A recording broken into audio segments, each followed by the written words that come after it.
ஆண்டவராக இயேசு கிறிஸ்துவின் நாமத்தினால உங்கள் எல்லாருக்கும் நான் வாழ்த்துதலை தெரிவித்துக் கொள்ளுகிறேன். இன்று ஒரு வசனத்தை நம்ம வாசித்து நாம் தியானித்து நாம் ஜெபிக்க போகிறோம்.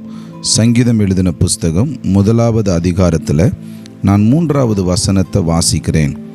அவன் நீர்க்கால்களின் ஓரமாய் நடப்பட்டு தன் காலத்தில் தன் கனியை தந்து இலையுதிராதிருக்கிற மரத்தை போல் இருப்பான். அவன் செய்வதெல்லாம் வாய்க்கும். ஆமென். இன்னைக்கு ஆண்டவர் நம்மளிடத்தில் பேசியிருக்கிறார். நாம் செய்வதெல்லாம் வாய்க்கணும். நான் நினைக்கிற காரியங்களை என் வாழ்க்கையில் நடக்கணும்னு அநேகர் நினைக்கிறது உண்டு. நாம் செய்வதெல்லாம் வாய்க்கணும் அப்படின்னா நாம் என்ன செய்யணுங்கிறத இந்த இடத்துல ஆண்டவர் நமக்கு சொல்லி கொடுத்துருக்கிறார். பாருங்களேன், நம்ம எப்போது ஒரு செழிப்பாக வாழணும், நம்மளுடைய வாழ்க்கையில் ஒரு செழிப்பு இருக்கணும், நம்ம குடும்பத்துக்குள்ளே ஒரு செழிப்பை நம்ம பார்க்கணும் அப்படின்னா 3 காரியத்தை ஆண்டவர் செய்ய வேணான்னு சொல்லுகிறார்.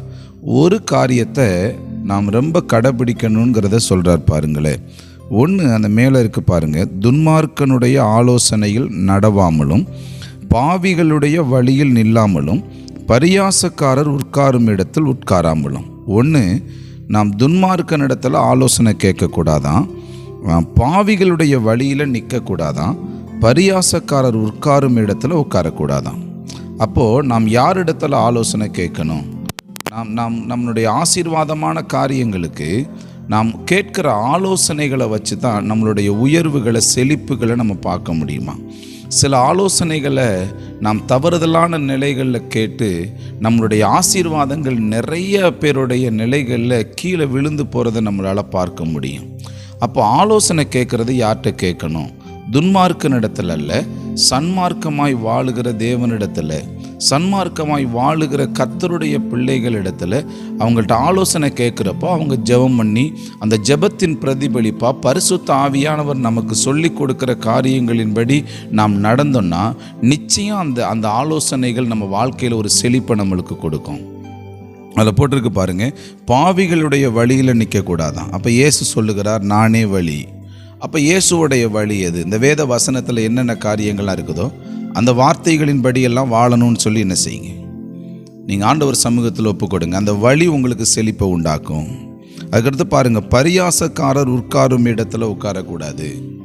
சில காரியங்களை பரியாசம் பண்ணுறாங்க, நக்கல் பண்ணுறாங்க, கர்த்தரை குறித்து நக்கல் பண்ணுறாங்க, பலவிதமான பரியாசம் பண்ணுகிற இடத்துல இந்த வியாபாரத்தை நீ செஞ்சிட போறியான்னு சொல்லி சில பரியாசம் பண்ணுகிற இடங்களை நீங்கள் நிற்காதீங்க, உட்காராதீங்க. அப்போ என்னங்க செய்யணும் அப்படின்னா அதில் போட்டிருக்கு பாருங்கள், தேவனுடைய வேதத்தின் மேலே இரவும் பகலும் அதில் விருப்பப்பட்டு அதை ஆர்வத்தோடு நீங்கள் அதை வாசித்து தியானித்து அதன்படி நடக்கணும்னு சொல்லி முயற்சி பண்ணுங்கள். நிச்சயமாக நீங்கள் செய்வதெல்லாம் வாய்க்கும். நீங்கள் ஆசீர்வதிக்கப்பட்ட ஒரு பிள்ளைகளாக இருப்பீங்க. நீங்கள் ஒரு செழிப்பான பிள்ளைகளாக இருப்பீங்க. கர்த்தர் உங்களை ஒரு செழிப்பான நிலைகளில் கொண்டு வருவார். எல்லாரும் கண்களை மூடி அப்படி ஜெபிப்போமா? நம் ஆண்டவருடைய சமூகத்தில் நாம் செழிப்புள்ள ஒரு ஆசீர்வாதத்தை பெற்றுக்கொள்ளணும், நாம் நினைக்கிறதெல்லாம் நடக்கணும்னா ஆண்டவர் நமக்கு 3 காரியத்தை வேணான்னு சொல்லியிருக்கிறார். இது ஆண்டவர் சமூகத்தில் ஒப்பு கொடுக்க ஆரம்பிங்க. ஏன்னா யாருடைய வாழ்க்கையில் கர்த்தருடைய ஆவியானவர் வருகிறாரோ அவர் ஆலோசனைகளை கொடுப்பார், நல்ல வழியில் நடத்துவார், எந்த இடத்துல அமரணுமோ அந்த இடத்துல நம்மளை அமர வைப்பார். எல்லாரும் கண்ணை மூடி, ஆண்டவரே நாங்கள் துதிக்கிறோம், ஆண்டவரே நாங்கள் உம்மை ஸ்தோத்திரிக்கிறோம், ஆண்டவரே நாங்கள் உம்மை துதிக்கிறோம் ஐயா. இயேசுவின் நாமத்தினால நாங்கள் செய்வதெல்லாம் வாய்க்க வேண்டுமானால் உம்முடைய வேதத்தின் மேலே பிரியமாய் இருந்து உமக்குள்ள ஆண்டவரே உம்முடைய வார்த்தையின்படி நடக்க ஆண்டவரே இன்னைக்கு நாங்கள் தீர்மானம் எடுக்கிறோம். உம்முடைய நல்ல பரிசுத்த ஆவியானவர் எங்களுக்குள்ள இறங்கி வருவீராக. நீர் வந்தால் தான் நாங்கள் நல்ல ஆலோசனைகளை கேட்க முடியும், நீங்கள் வந்தால் தான் நாங்கள் நல்ல வழியில் நடக்க முடியும்.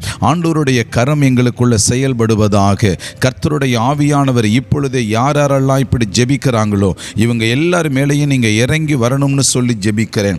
எல்லார் மேலேயும் கர்த்தருடைய ஆவியானவர் இறங்கி வரட்டும், கர்த்தருடைய பிரசன்னம் இறங்கி வரட்டும், கர்த்தருடைய வல்லமை இறங்கி வருவதாக. இயேசுவின் நாமத்தில் உம்முடைய அக்கினி செயல்பட ஜெபிக்கிறேன். இயேசுவின் நாமத்தில் உம்முடைய வல்லமை செயல்பட ஜெபிக்கிறேன். இயேசு கிறிஸ்துவின் அதிகாரமுள்ள நாமத்தில் உம்முடைய மகிமை செயல்பட நாங்கள் ஜெபிக்கிறோம். ஆண்டவரே யாரெல்லாம் ஜெபிக்கிறாங்களோ அவங்க செய்வதெல்லாம் வாய்க்க பண்ணினதற்காக நன்றி. அவங்க ஜெபிக்கிறது எல்லாம் வாய்க்க பண்ணுகிறதற்காக நன்றி. குழந்தை பாக்கியத்தை கொடுங்க, கடன் பிரச்சனைகளை மாற்றுங்க, செழிப்பை கொடுங்க, நன்மைகளை கொடுங்க, ஆசீர்வாதங்களை தந்து நடத்துங்கப்பா. நானும் அவர்கள் ஆண்டவரே உம்முடைய சமூகத்தில் இருந்து ஆசீர்வதிக்கிறோம். இயேசு கிறிஸ்துவின் அதிகாரமுள்ள நாமத்தில் நாங்கள் ஜெபிக்கிறோம் நல்ல பிதாவே. ஆமேன், ஆமேன். கர்த்தர் நம் ஜெபத்தை கேட்டிருக்கிறார். நீங்கள் செய்வதெல்லாம் நிச்சயம் வாய்க்கும். நீங்கள் ஒப்பு கொடுத்துருக்கிறீங்க, அர்ப்பணித்து ஜெபிச்சிருக்கிறீங்க. ஆண்டவர் உங்களை உண்மையாகவே ஆசீர்வதிப்பாராக. ஆமேன்.